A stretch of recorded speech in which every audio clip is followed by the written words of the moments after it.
हाँ, ये 40 मिनट्स में 40 मिनट में ये ऑफ होते हैं, वापस रिज्वाइन करना पड़ता है सर। अच्छा अच्छा अच्छा जी, आपकी वीडियो नहीं आ रही है। हाँ, क्यों नहीं आ रही? जी अच्छा अच्छा अच्छा जी, ये आ गई। हाँ जी, आ गए हैं जी। आप। तो बात मैं कर रहा था भाव और विचार की। जी। प्रश्न ये था कि भाव पर ज्यादा बल हो या विचार पर ज्यादा बल हो। ऐसा कोई तराजू नहीं है हमारे पास कि कितना विचार डालें और कितना भाव डालें। तो ये आपने ही तय करना है, लेखक ने ही तय करना है कि कहाँ पर भावात्मक अभिव्यक्ति की जरूरत है और कहाँ पर विचार की जरूरत है। लेकिन मैं ये कह रहा था कि जब नाटक पढ़कर या नाटक देखकर दर्शक निकले तो उसको लगे कि उसका जो मन का कोई कोना भी भरा हुआ है और उसके जो मानसिक रूप से भी कुछ ना कुछ विचलन हो रहा है, कुछ प्रश्न लेके निकले और कुछ अपने आप को वो बेहतर भी महसूस करे कि हाँ, ये मैंने ये नहीं सोचा था या इस तरह से नहीं सोचा था जी। या ये ऐसे भी हो सकता है। जब इस तरह के प्रश्न उसके सामने आने लग जाते हैं तो समझ लीजिए कि वो रचना की सफलता, उस नाटक की सफलता। सर, ये पार्वती का प्रश्न ये था कि झांसी की रानी ऐतिहासिक पात्र है, स्त्री विमर्श में क्या इसी रूपात्मक रूप दे सकते हैं? क्यों नहीं दे सकते? क्यों नहीं दे सकते? क्यों नहीं दे सकते? ये तो आपके कौशल पर है, ये तो आपके कौशल पर है कि आप कितना देते हैं उसको, किस रूप में देखते हैं। और उसको चाहें तो आप उसको एक पैरेलल झांसी की रानी आधुनिक खड़ी कर सकते हैं। ये तो नाटक लिखने वाले पर है। केवल यही नहीं है कि झांसी की रानी वही थी, आज भी बहुत सारी झांसी की रानियां हो सकती हैं। तो एक आप उसको एक सिंबल के रूप में, एक रूपक के रूप में, एक सिंबल के रूप में इस्तेमाल कर सकते हैं। जरूरी नहीं है कि सिर्फ उसमें, या इतिहास में ही जाते हुए अब वहां भी ऐसी गुंजाइश पैदा कर सकती हैं जहां पर वो विमर्श जो आप देना चाहती हैं वो आ सकता है। धन्यवाद सर। अच्छा, अब और किसी का प्रश्न आप में से आलेख पढ़ने के बाद या फिर सर को भी सुनने के बाद कोई प्रश्न आपका? सर, एक ही विषय पर कई नाटककारों ने कलम चलाई और उनमें से कोई एक ही नाटक ऐसा निकलता है जो कि लगता है कि हाँ, नाटक हुआ। बाकी नाटककार क्यों नहीं उस बात को छू पाते हैं? ये तो सवाल का जवाब मैं कैसे दूं? जो नहीं छू क्योंकि पाते। आपने अपने आलेख में जो लिखा, तो मैं अपने अभिनेताओं के लिए थोड़ा सा और इसीलिए आपके जरिए ही और ज्यादा स्पष्ट करवाना चाह रही थी कि आपने कहा कि जो लिखा जा चुका है उससे कुछ अलग लिखना चाहेंगे, शैल्पिक स्तर पर, शिल्प के स्तर पर और कथन के स्तर पर। लेकिन एक ही विषय है और कई नाटककार लिख रहे हैं, तो नाटककार कहाँ भी चुक जाता है? आप देखिए, मान लीजिए एक विषय है, विषय स्त्री पुरुष संबंध एक विषय जी। अब इस पर बहुत लोगों ने लिखे हैं नाटक, बहुत लोगों ने लिखे, लेकिन अब स्त्री पुरुष संबंधों को लेकर 3-4 नाटकों की चर्चा आप करते हैं, उसके बाद जी, आधे अधूरे की करते हैं, या सूर्य की अंतिम किरण से लेकर सूर्य की पहली किरण तक वो करते हैं, या और कोई एक दो नाटक पकड़ लेंगे। वैसे स्त्री पुरुष संबंध तो आषाढ़ का एक दिन ही वही है, तो वो तो सब है। अब इस पर अगर किसी ने अब लिखना हो तो उसके कुछ अपने नए अनुभव तो हो सकते हैं ना। जैसे महेंद्र भल्ला ने नाटक लिखा था, स्त्री पुरुष संबंधों पर ही था कि एन इस चीज के सामने कुछ ऐसा नाम था, वो उसको बिल्कुल मॉडर्न टाइम पर ले आए, उसको एक साइंटिफिक एंगल दिया। तो अगर आपके जहन में कोई और नया एंगल आता है तो आप वो नया एंगल लाइए। अगर नया एंगल आपके पास नहीं है तो फिर तो आप पिष्ट पेषण कर रहे हैं, जो लिखा जा रहा है उसी को पीस रहे हैं, तो उसका कोई अर्थ नहीं है, उससे आपकी कोई पहचान नहीं बनेगी। वो लगेगा यार ऐसे तो बहुत लिखे गए, तो अब व्हाट न्यू। इसलिए मैं कहता हूँ कि पीसते रहने से ना लिखना अच्छा है। जी आप लिखिए तो ऐसा लिखिए कि जैसा किसी ने ना लिखा हो या जिस पर किसी ने लिखा हो। मेरा ये थीसिस बड़ा पक्का है कि मैं कोशिश यही करता हूँ कि ऐसे एरिया ढूंढता हूँ जिस पर नहीं लिखा हो लोगों ने। जैसे बल्ले शाह आर्यभट्ट पर किसी ने, रामानुजन पर किसी ने नहीं लिखा। जी जी, मैंने अभी रामानुजन पर प्ले कंप्लीट किया। जी बुल्ले शाह पर किसी ने बुल्ले नहीं शाह पे भी, हाँ, हिंदी में। अब मैंने बुल्ले शाह पर कंप्लीट किया है। हालांकि मैं ऐसे लिखी स्त्री पुरुष संबंधों पर भी लिखा है मैंने, नहीं कोई अंत, लेकिन मैं वो लिख के आप मैं सोचता हूँ मैंने काहे को लिखा, नहीं लिखता तो क्या फर्क पड़ जाता। ये होता है, लेकिन उस वक्त मोह लालच की लिखें, उस मोह से बचना कई बार लेखक के लिए मुश्किल होता है। तो उस मोह के शिकार सब होते हैं, मैं भी हुआ, कभी आप भी हो जाएंगे, कोई फर्क नहीं पड़ता। लेकिन वो लिख के आदमी सीखता है धीरे धीरे। अब इस उम्र में आके मुझे ये अकल आई है कि भैया मैं क्यों उन चीजों पर लिखूं, क्यों उन बातों पर लिखूं जिन पर ऑलरेडी। एक बात और है, जैसे मोहन राकेश के नाटकों का जिक्र आपने किया, क्या ऐसा नहीं लगता है कि मोहन राकेश के नाटकों पे बातचीत बहुत हुई है, चर्चा बहुत हुआ है उस पे? शायद यही वजह है कि सिर्फ हर किसी की नजर मोहन राकेश के नाटकों पे और उसी रेफरेंस पे जाकर अटक जाती है। अब मुश्किल ये है कि हम करें क्या। इस वक्त जितने भी लोग बैठे होंगे, जी, अब जिन नाटकों की मैंने महेंद्र भल्ला के नाटक की चर्चा की है शायद नाम भी ना सुना हो। एन नहीं, एन उसके सामने, एन वो मैं जी, एन उस चीज के सामने, हाँ, उस चीज के सामने। तो अब क्योंकि वो नहीं, हालांकि वो एनएसडी नहीं उठाया था नाटक जी। राम गोपाल अब जैसा कि किया। आपने एक उनका जिक्र किया, उनका पता नहीं कहीं पे कोई जिक्र मुझे नहीं सुनने को मिलता है, वो कोणार्क, जिन्हों उस राइटर का जो आपने, जगदीश चंद्र माथुर का जो आपने जिक्र किया, उस नाटक पे कभी जब भी हम कोई हिस्टोरिकल नाटक की बात करते हैं तो तुगलक की हम बात कर लेंगे, या फिर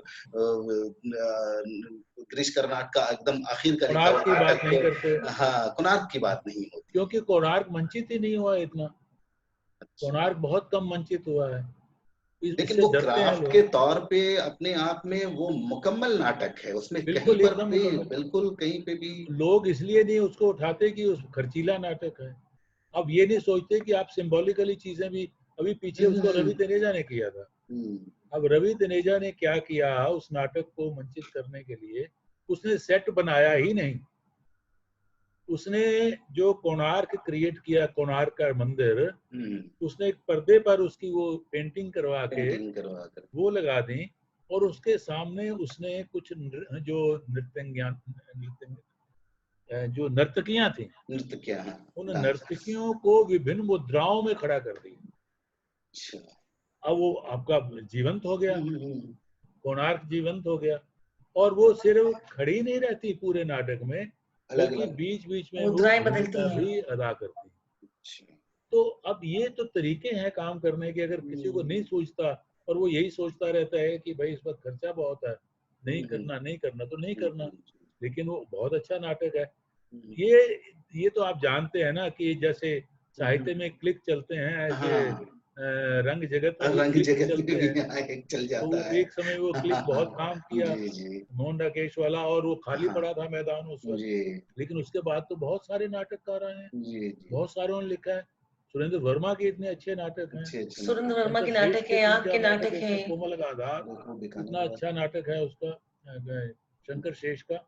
तो इस तरह से कई नाटक, बहुत अच्छे अच्छे नाटक आए हैं। लेकिन होता यह है कि जैसे आप कर रहे हैं, आप एक जोखिम उठाकर नया नाटक उठा रहे हैं। अब आपके साथ जो करने वाले हैं उनमें से जब कोई दो निर्देशक बन जाएंगे तो वो नया नहीं सोचेंगे, वो जिन्होंने आपसे सीखा होगा वो वही करना शुरू कर देते हैं। प्रॉब्लम भैया ये जो ये विस्तार हुआ है रंग जगत का, उसमें अधिकतर लोग ऐसे पैदा हुए हैं जो नए का जोखिम नहीं उठाते। इवन ये लोग भी बहुत बाद में इन्होंने उठाना शुरू किया। ये भी जो अलका जी ने किए वो उनको रिपीट करते रहे। बिल्कुल बिल्कुल। तो बहुत सारे जो नाटक हैं वही दोबारा कई बार अलग अलग कास्ट के साथ, अलग अलग जगहों में, अलग अलग समय में होते रहे। ये एक समस्या है। इसलिए क्योंकि जब आपको नए आलेख के साथ जूझना पड़ेगा किसी भी निर्देशक को, तो निर्देशक को भी तो परिकल्पक होना है। अगर वो निर्देशक परिकल्पक नहीं है, मात्र एक प्रबंधक है, एक मैनेजर है, तो फिर तो वही करेगा। सर, आप अपने किसी एक नाटक के बारे में पूरे बताए ना, अपने नाटकों के बारे में। क्या मतलब वो कैसे बना? हाँ, आप अपने नाटकों को लेकर जब आप काम शुरू करते हैं। हाँ, जैसे मैं आप बताता हूँ, मैं अपने एक नाटक रंग बसंती की बात करता हूँ। रंग बसंती 1981 में मंचित हुआ था। अब वो मैंने खुद नहीं लिखा, मुझे ऑफर थी कि हमें एक नाटक चाहिए, आप लिखना चाहेंगे? भगत सिंह मेरे प्रिय, नेताजी सुभाष चंद्र मेरे प्रिय, कुछ हैं जिनके मतलब मैं मोहित हूँ कि इन पर मुझे कभी ना कभी कुछ ना कुछ लिखना ही है। तो मैंने कहा मैं लिखूंगा जरूर।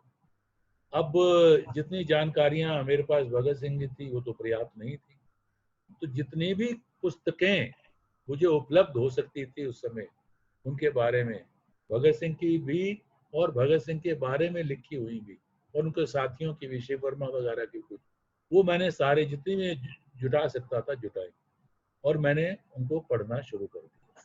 जो नाटक 2-4 मुझे मिले उनके बारे में वो भी मैंने पढ़े, और फिर वो सारे उनकी पुस्तकें पढ़ी। बहुत सारी पुस्तकों में रिपीटिशन था, रिपीटिटिव चीजें होती हैं, उनके अगर डॉक्यूमेंट्स होते हैं तो सेम होते हैं, उनकी जो अगर उनके वक्तव्य हैं तो एक से हैं, लेकिन कुछ घटनाएं, कुछ चीजें अलग अलग मिलती गई।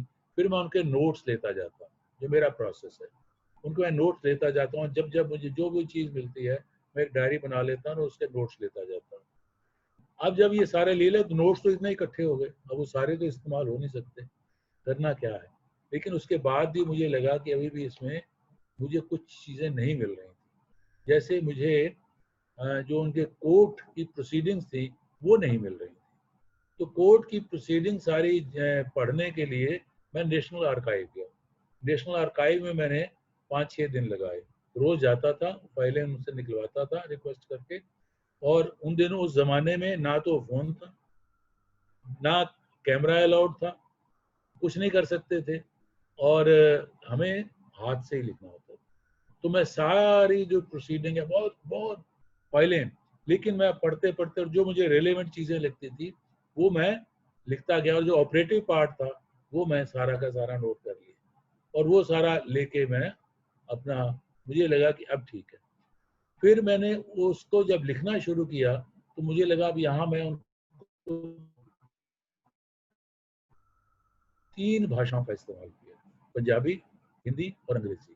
कि जब भगत सिंह अपनी माँ के साथ बात करता है तो पंजाबी में करता है, पिता के साथ बात करता है पंजाबी में करता है, या टूटी फूटी हिंदी पंजाबी में करता है, अपने दोस्तों के साथ बात करता है तो हिंदी उर्दू मिक्स में करता है, लेकिन जब कोर्ट में बात करता है तो अंग्रेजी में करता है। कोर्ट की सारी प्रोसीडिंग जो है वो अंग्रेजी में। तो ये मैंने भाषा का चुनाव इस तरह से किया। फिर उसको मैंने अपना जो एक आलेख तैयार कर लिया, आलेख तैयार करके मैंने दिया, सुभाष सहगल ने किया था उसको। सुभाष सहगल ने वो एक नई एक संस्था बनी थी छाया नट, तो उनका नाटक वो करना चाहते थे, भगत सिंह पर करना चाहते थे उनके जन्मदिन पर। अब वो सितंबर में होना था, सितंबर में अब ये सारा शुरू हो गया। जब वो शुरू हो गया, जब उसकी रीडिंग हो गई, रीडिंग के बाद जब उसकी ब्लॉकिंग शुरू हुई और वो थोड़ी रिहर्सल शुरू हुई, तो लगा कि इसमें कुछ संगीत का पक्ष बिल्कुल नहीं, तो इसमें कुछ गीत होने चाहिए। तो उन्होंने कहा वह गीत किसी से लिखवाने पड़ेंगे, तो उन्होंने एक नाम सजेस्ट किया। मैंने कहा क्यों सजेस्ट कर रहे हो, मैं तो खुद ही कवि हूँ, उनको पता नहीं कि मैं कवि हूँ, मैं खुद ही गीत लिख दूंगा। तो उन्होंने कहा ठीक है। अगले दिन एक संगीत वाला भी आ गया जो धुनें बनाता था। अब मैं घर से गीत लिख कर लाता था, वो वहां बैठकर धुनें बनाता था, या ले जाता था तो धुन बनाकर ले आता था। इस तरह से कोई 1 हफ्ते 10 दिन के अंदर वो सारे गीत तैयार हो गए, और उनको कहाँ कहाँ जोड़ना है वो जोड़ा गया। और अब ये सवाल था कि इन गीतों का मंचन कैसे हो, किस रूप में। उनके लिए 2 थे, एक तो उसको एक की गायन मंडली बना दी जाए, और दूसरा मेरा था कि इसको आप मंच पर लाइए, ये एनेक्ट हो, गीत एनेक्ट हो। लेकिन वो एनेक्ट नहीं हो पा रहे थे। कुछ लोगों को गाना नहीं आता था, कुछ लोगों की सांस टूट जाती थी गाते गाते, वो प्रशिक्षित अभिनेता नहीं थे, तो एक गायन मंडली के साथ उसका काम चलाया गया। तो इस तरह से करते करते करते जो उसका आलेख निकल कर आया वो बायोग्राफिकल प्ले।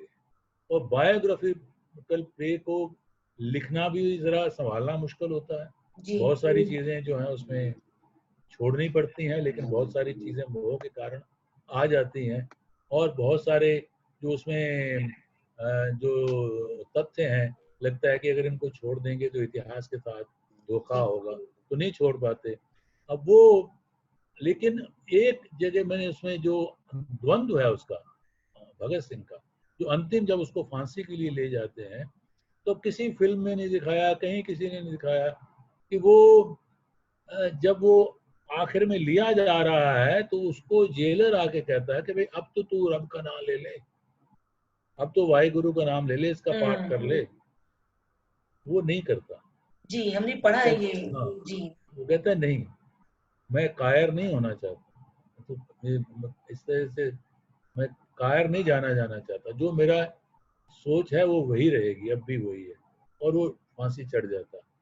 तो ये उस द्वंद्व को लेकर क्या खत्म हो रहा है, समय फिर जा रहा है? नहीं नहीं नहीं नहीं नहीं। अजहर मेरे से पूछ रहे हैं कि शायद अजहर ने ये वाला इनका वो नहीं पढ़ी किताब, मैंने पढ़ी थी जहाँ पर वो नाम नहीं लेते भगवान का, तो अजहर वही पूछ रहे थे।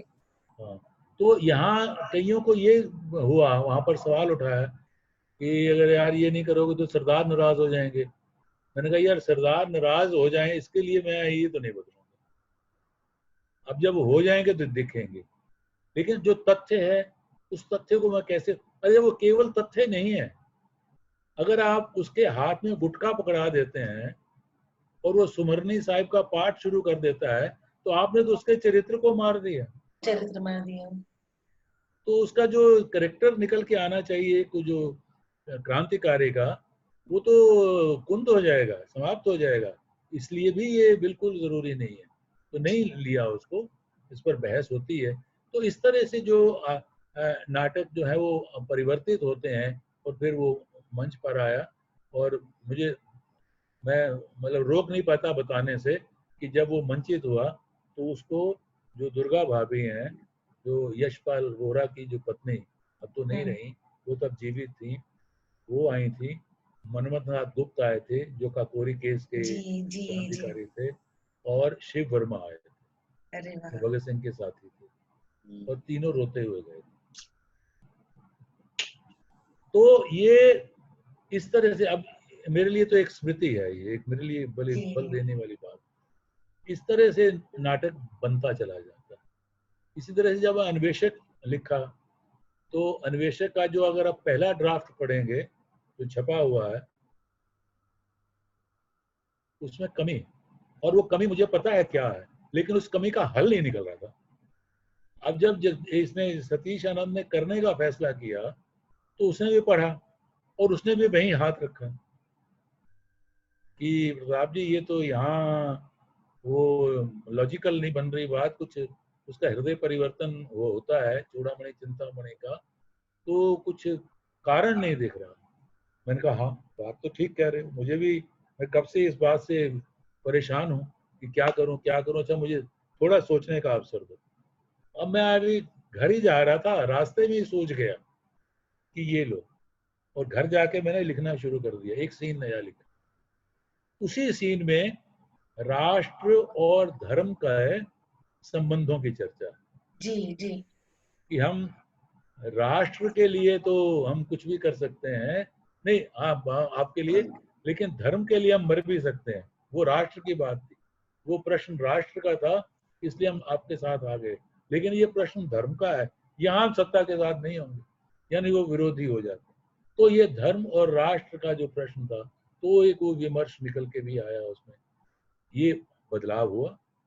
अब इसी तरह से उसमें जो केतकी है, अब केतकी जो पहले का आलेख है उसमें केतकी है, उसकी प्रेमिका ही है, लेकिन केतकी को कोई करेक्टर नहीं मिल रहा था, उसको कोई स्वरूप नहीं मिल रहा था।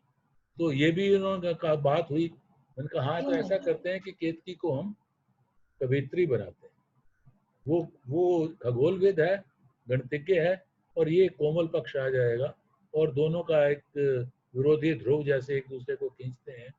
तो ये दोनों का तब जो है वहाँ पर मैंने कुछ कविताएं नोट लिखी, और वो कविताएं केतकी के मुंह से कहलवाई, तो वहाँ उसमें बोलती है, तो उसको एक चरित्र मिल गया। अब इस तरह से धीरे धीरे स्वरूप निकलता जाता है। जो शुरू का गीत था, जो इंट्रोडक्शन पर है, उस गीत को विस्तार दिया। वो शुरू में भी आता है, मध्य में भी आता है, फिर अंत में भी आता है, टोन बदलती जाती है। तो ये वो फिर आलेख कंप्लीट होता है। ये आपको मैं प्रोसेस बता रहा हूँ कि नाटक से नाट्य लेख तक की यात्रा कैसे होती है जी। तो उसमें अगर लेखक जीवित है और उपलब्ध है तो उसको जरूर इन्वॉल्व करना चाहिए, और वो जरूर आपको कुछ ना कुछ नए इनपुट देगा, नई चीजें देगा। नहीं है तो फिर तो निर्देशक आजाद है, जो चाहे करे। जी हाँ, बहुत बहुत अच्छा सेशन, बड़ा मजा आ रहा है। और चूंकि हम दोनों, ओम जी चले गए? ओम जी चले गए क्या? वो उनका भी वही फोन आया, वो बोल रहे कि मैं बहुत दुखी हो रहा हूँ, बॉस ने मुझे अपने कमरे में बुला लिया, मैं बॉस के कमरे में हूँ माँ जी।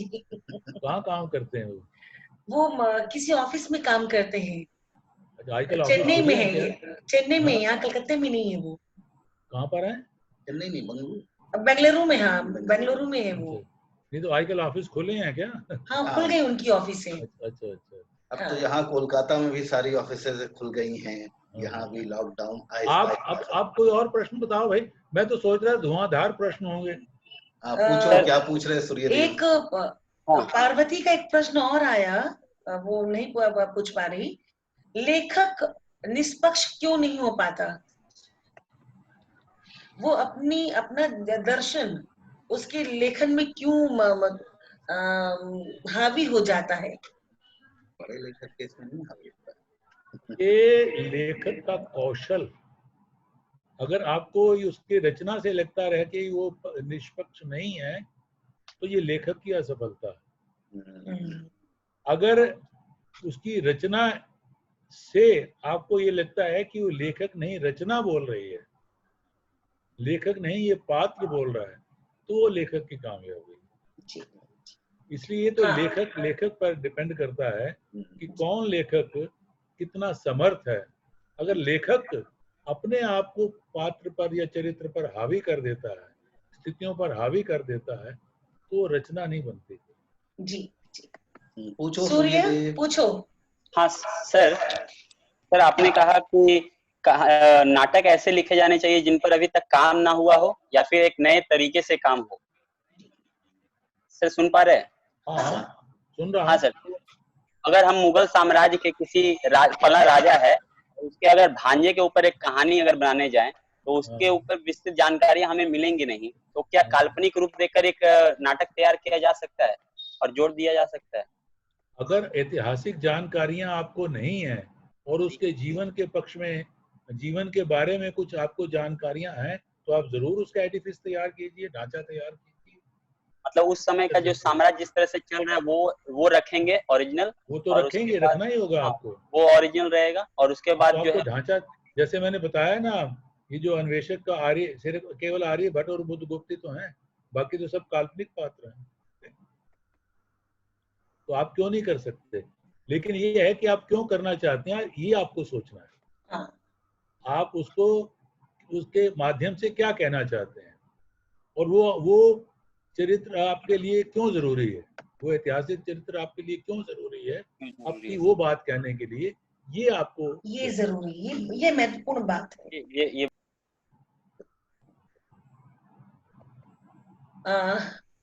कोई और प्रश्न? हाँ राधा, अनम्यूट करो, अनम्यूट करो।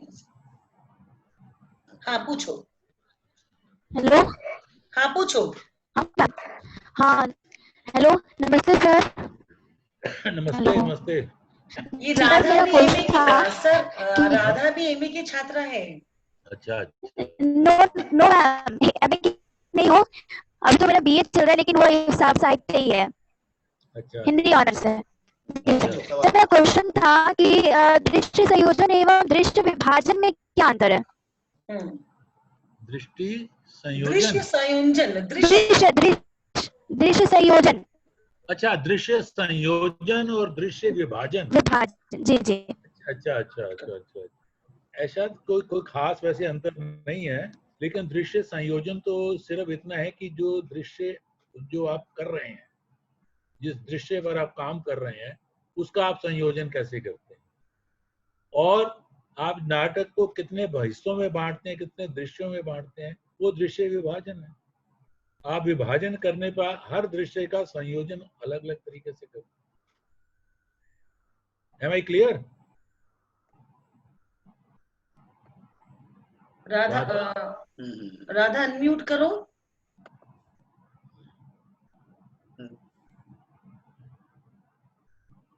अरे अनम्यूट करो ना राधा को।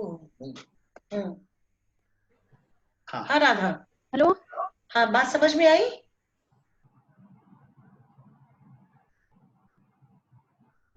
कवरेज का प्रॉब्लम हो रहा है। अब आप तक मेरी बात पहुंची कि नहीं पहुंची? जी तक पहुंच गई, वो मुझे समझ आ गया। हाँ ठीक है। जी जी। किसी और का कोई प्रश्न?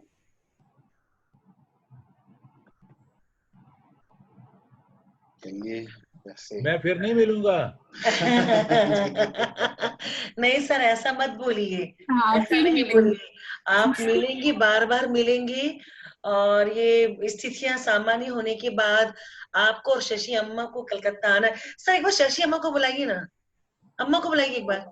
वो देखता हूँ बाहर है कि छत पर बैठी हैं, पता नहीं। नहीं नहीं, आप मत उठिए। अच्छा ठीक, देखना तो पड़ेगा बाहर। आज आप लोगों ने जो कविता सुनी, मैंने जो कविता भेजी है, वो शशि अम्मा की कविता जो मैंने पढ़ी, रेत और शशि सहगल। वो छत पर है, छत पर।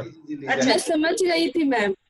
मैं चूंकि उन्हें अम्मा बोलती हूँ, और उनकी कविता बीच में एक बार पीछे से आई थी और उन्होंने हम सबको विश किया था। तो उनकी कविता मैंने आज पढ़ी थी, और मुझे बहुत अच्छा लगा कि मैंने उनकी कविता का पाठ किया था। और इसी तरीके से पाठ में आप लोगों से भी कहती हूँ कि जिसमें कुछ सुनने में, जब हम कान सेन बनते हैं तो सुनने में वो जो अभिनय हमें दिखाई देता है सुनते वक्त, तो चूंकि अम्मा से मुलाकात रह गई। नहीं, उसके साथ उसके विजुअल्स भी है ना। जी जी जी। ये जो कविता का आज जिसका जिक्र कर रही हैं उमा, तो उसको विजुअल्स जो हैं वो उसको अतिरिक्त ऊर्जा देते हैं। जी सर, अतिरिक्त शक्ति देते हैं। तो मैं ये कह रही थी कि ऐसा नहीं कहें कि आप नहीं मिलेंगे। आप और अम्मा, जब स्थिति सामान्य हो जाएगी, आप दोनों कलकत्ता आएंगे, फिर आएंगे, और हम लोगों में फिर एक अड्डा जमेगा और हम नाटक करेंगे और नाटक देखेंगे। नौजवान साथियों से कह रहा हूँ कि मैं नहीं मिलूंगा। क्योंकि ये पूछ नहीं रहे मुझसे। नहीं सर, सर ये थोड़े से संकोची भी हैं और डरते भी हैं, लेकिन सबने पूरा पूरा पढ़ा है, और ये लेकिन डर के मारे नहीं पूछ पाते कि बाद में इनकी क्लास नहीं लग जाए। पहला यही है कि डर निकालना है आपने। जी जी जी। डर तो निकल जाता है जैसे ये फिर टाइम आउट होने लगा मेरे ख्याल में। जी जी जी सर। तो अब हो गया तो हो गया। जी जी जी। तो आज आपके साथ बहुत अच्छा सेशन रहा। एक मैं अपनी बात कर रहा हूँ, ये मतलब एक नाटककार के तौर पे, कि मैं एक नाटक लिख रहा हूँ काफी दिनों से, और उसका 2 सीन मैंने मुकम्मल कर लिया है, और जबकि उसका पूरा प्लॉट तैयार है, वाकया कब क्या होना है, घटनाएं कैसे आगे बढ़नी है, वो तमाम चीजें तैयार हैं, लेकिन 2 सीन के बाद आगे बढ़ नहीं रहा है। यानी आगे मैं लिख नहीं पा रहा हूँ। ये क्या क्यों हो रहा है मैं समझ नहीं पा रहा हूँ। कुछ इसके एक्सरसाइज है तो बताइए। नहीं, वो तो आपका वो नाटक ऐतिहासिक परिप्रेक्ष्य का है या नहीं? हाँ, आज की बात है वो। नहीं, आप इतिहास ये बोल सकते हैं कि वो नहीं, ऐतिहासिक नहीं है, ऐतिहासिक नहीं, लेकिन वो इंडो बांग्लादेश जैसे हिंदुस्तान पाकिस्तान बना और उसके बाद यहाँ के लोग बांग्लादेश चले गए और बांग्लादेश यानी मशरकी पाकिस्तान चले गए, और जब पाकिस्तान विभाजन हुआ, दो हिस्सों में बट गया, तो यहाँ से कलकत्ते के जो लोग बांग्लादेश गए थे, अब वहां से क्या है कि अब वो पाकिस्तान भी नहीं जा पा रहे हैं, ना बांग्लादेश में रह पा रहे हैं, तो किसी तरह से शरण लेकर कुछ एक सेक्शन जो है वो यहाँ आ गया। अब उसकी परेशानी है, वो यहाँ आ गया, अब यहाँ का भी वो सिटीजन नहीं है, ना पाकिस्तान का रहा, ना बांग्लादेश का रहा, ना ही इंडिया का रहा। अब ये इस चीज को लेकर है, घटनाएं पूरी हैं। ये जो पूछ रहे थे ना, ये देखिए, ये नया सब्जेक्ट है। तो ये चीज मतलब नहीं, किसी ने लिखा, आगे बढ़ नहीं रहा है। नए सब्जेक्ट हैं, सिर्फ आपको तलाश करनी है कि नया सब्जेक्ट कहाँ है जी। अब आपने स्टोरी लाइन ड्रॉ नहीं की होगी पहले। नहीं, वो सब ड्रॉ किया है, लेकिन वो पता नहीं संवाद आगे नहीं बढ़ रहा है, दो कैरेक्टर के साथ क्या हो रहा है समझ, या फिर मैं कंसंट्रेट नहीं कर पा रहा हूँ, इसलिए ये चाह रहे कि आपको एक्सरसाइज बताएं। तो जिस तरह से अनुभव से फायदा हो। एक्टर जब स्टेज पे इस पे थोड़ा वीक होता है तो वो बेचारा अलग अलग तरीके से मेडिटेशन करके पहला सीन, एक सीन लिखा है उसका भी, दो सीन लिख लिया है, 2 सीन लिख दिए हैं जी। उसको आपने लास्ट टाइम कब पढ़ा था?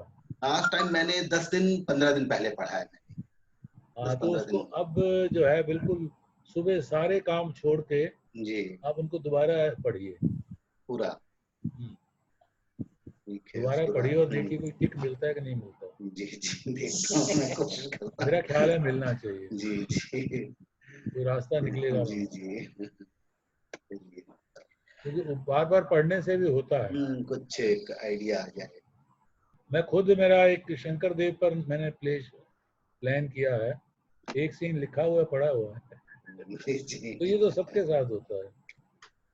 मैंने जो एक नया नाटक लिखना शुरू किया था जो आधे में रुका, वो रुकने की वजह ये है, इस बीच में मेरे पास वही, जैसे आपने कहा कि मुझसे कहा गया नाटक लिखो, तो मुझे अमृता प्रीतम पर लिखने के लिए कहा गया, जो आपने पढ़ा था कि भीगी औरतें, ये मेरा ड्राफ्ट पूरा हुआ और ये अभी फ्लोर पे रिहर्सल चल रही है सर। तो मैंने कहा कि अमृता और इमरोज पर तो बहुत लिखा गया, इमरोज, साहिर, अमृता, ये त्रिकोण बहुत लिखा गया। मैंने अमृता के अलग एंगल को दिखाने के लिए अमृता की कविताओं और उसकी कहानी के पात्रों को लेकर मैंने इस नाटक को लिखा, और इसी बीच में मैंने इनको लेकर कृष्ण चंद्र को लेकर, उनकी कहानी के पात्रों को लेकर एक नाटक लिखा, मुलाकात, एक लम्हों की मुलाकात। तो ये 2 नाटक लिखने के चक्कर में ये हुआ कि मेरा नाटक बीच में रह गया, अब वो अटक गया। अब मेरी जो उसमें एक स्त्री पात्र है वो रिजिड हो गई है, वो मुझे लग रहा है वो मुझसे रूठ गई कि मैंने उसको बीच में क्यों छोड़ दिया। वो आगे बढ़ रही थी, वो अपनी बात कह रही थी, वो मुझसे रूठ गई। अब मैं उसको पढ़ती हूँ बीच बीच में, तो अब मैं जब कुछ लिखने जाती हूँ तो मुझे लगता है कि नहीं, ये बात उसकी है ही नहीं, वो ये बात नहीं कहना चाह रही थी, मेरी बात कहीं इसमें आ रही है। तो मैंने उसको छोड़ दिया कि नहीं, वो जब वो स्त्री मान जाएगी तभी मैं इस पे आगे कलम चलाऊंगी। ये तो देखो हर लेखक बेस्ट जज होता है इसमें। जब पूरा एक स्क्रिप्ट सामने आ जाती है तब तो दूसरा व्यक्ति उस पर कुछ अपनी राय दे सकता है, अपना रिएक्शन दे सकता है, लेकिन बीच में कोई हस्तक्षेप नहीं। जी जी जी जी। आपको एक बात बताने में खुशी होगी, आप अम्मा को भी बताइएगा, एक औरत की डायरी से ये किताब, इसको अपने जयंत देशमुख जो हैं, जयंत देशमुख इसको खेल रहे हैं, इस पर इसका मंचन तैयार कर रहे हैं। बहुत बढ़िया, बहुत अच्छा। तो मुझे बड़ा अच्छा लगा, और 2 पात्रों को लेके कर रहे हैं इसको तैयार। बहुत अच्छे, बहुत बढ़िया। वो वैसे वो इस योग्य है किताब उसका। तो मुझे अच्छा लग रहा है। डायरी का मंचन कम ही हुआ है मेरे ख्याल में। नहीं, बस इसका एक बार हमने किया, फिर किसी और ने नहीं किया, अब वो जयंत दा कर रहे हैं, तो मुझे उम्मीद है कि ये अब लोगों तक, ज्यादा लोगों तक नहीं हुई है। शायद डायरी के कुछ अंशों का मंचन मेरे ख्याल में उन्होंने मोहन राकेश की डायरी का कुछ अंशों का मंचन किसी ने किया था। जी जी जी जी। मंचन नहीं होता, वो पाठ कर देते हैं। पाठ कर देते हैं। मंचन करना अलग चीज है, पाठ जी करना अलग बात है। जी जी। अब वो कैफी आजमी को लेके जो है क्या नाम है, जावेद अख्तर और शबाना, इतनी भीड़ हो जाती है, हमने देखा तो वो पाठ कर रहे हैं, बैठ पाठ कर रहे हैं। हाँ, वो थिएटर थोड़ी हो रहा है वो, उसको आप थिएटर कैसे कह सकते हैं? जी जी। तो सर आज की शाम हमारी आपके साथ बहुत अच्छी गुजरी, और मैं और अजहर खास तौर से हम दोनों तो हमने बहुत कुछ सीखा आपसे अभी, और मुझे उम्मीद है कि यहाँ पे जितने भी विद्यार्थी रहे उन लोगों को भी बहुत लाभ हुआ है, और जो अभिनेता हैं। सर आखिरी एक सवाल, एक नाटककार अभिनेता से क्या जैसे जो जीवित नाटककार जैसे आप अपने अभिनेता से क्या अपेक्षा रखते हैं? आपका नाटक जो अभिनेता खेल रहा है, निर्देशक और अभिनेता से आप क्या उम्मीद रखते हैं? ये अपेक्षा तो रहती है, जिस तरह से मैंने कल्पना किया है वैसा तो नहीं उतरेगा, लेकिन उससे कुछ बढ़ के कुछ उसको इनवाइट कर लगे। अगर कोई भगत सिंह है तो मुझे भगत सिंह लगना चाहिए, अगर आर्यभट्ट है तो आर्यभट्ट लगना चाहिए। कईयों ने किया आर्यभट्ट का अभिनय, लेकिन एक आध वो जगह आपकी संतुष्टि के स्तर पर नहीं उतर पाए। हाँ, नहीं उतरते। जी जी जी। नाटक तो हो जाता है, भविष्य में लोगों को तो बहुत अच्छे लगते हैं, पर मैं अपनी बात कर रहा हूँ। भविष्य में जब मैं आपका नाटक करूंगी तो मुझे उम्मीद है कि आप मेरे नाटक में आने वाले आपके नाटक में के जो किरदार हैं उनको आप अपना ही समझ पाएंगे। मुझे इंतजार रहा है उनका। एकदम सर, एकदम सर, हम पढ़ने में लगे हुए हैं सर। हाँ ठीक है, पढ़ना इस समय तो पढ़ना है और लिखना, बल्कि अगर जो अधूरी छूटी हुई चीजें हैं उनको आप पूरा कीजिए, बड़ा ऐसा फिर अवसर मिलेगा नहीं। इस मुसीबत को आप अवसर में बदलिए। जी सर। तो ठीक है सर, आज के लिए आपका बहुत बहुत आभार और बहुत शुक्रिया। नमस्कार। जी sir, time is running out. जी नमस्कार। जी सर। तो फिर हम लोग मिलेंगे, जरूर मिलेंगे। फिर मिलेंगे। ओके।